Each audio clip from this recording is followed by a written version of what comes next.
চট্টগ্রামের বাকলিয়া কল্পলোক আবাসিক এলাকায় আগুনে পুড়ে গেছে একটি প্লাস্টিকের গুদাম। শনিবার বিকেল 5:15টার দিকে লাগা আগুন 2 ঘন্টার চেষ্টায় নিয়ন্ত্রণে আনে ফায়ার সার্ভিসের 4টি ইউনিট। ফায়ার সার্ভিসের উপসহকারী পরিচালক আব্দুল মান্নান জানান, বিকেলে নগরের বাকলিয়ায় একটি আধা পাকা গুদামটিতে আগুন লাগে। দ্রুত তা ছড়িয়ে পড়ে পুরো স্থাপনায়। গুদামটিতে বিভিন্ন ব্যবহৃত প্লাস্টিক ও ঝুট কাপড় ছিল।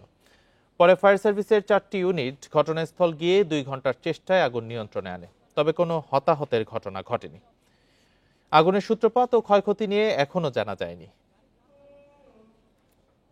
দোকান তো চা খাই উদ্ধার গেছি, দেখি তো আগুন জ্বলে 5 মিনিট হয় নাই, গুড় আগুন ছিড়ি গিয়ে প্লাস্টিক আছিল, জুড় আছিল। ধোঁয়াটা যখন আস্তে আস্তে বহুত দৌড়াদৌড়ির ভিতরে আমরা কুল পাইতেছি না, বাটির বাই করার পরে লাইনটা কাটা দিচ্ছি। তো সেখানে বিদ্যুৎ লাইন ছিল, হয়তো বিদ্যুতের মনে করা হচ্ছে, অনেকে তার তথ্য নিয়ে জানা যায়। আর ক্ষয়ক্ষতি বলতে আসলে এখানে তো সামান্য কিছু ইয়ে ছিল, ওই যে প্লাস্টিকগুলো মানে ভাঙ্গারের দোকান। ক্ষয়ক্ষতির বলতে গেলে এত সর্বোচ্চ হয়তো 20-40 হাজার টাকা এতটুকু।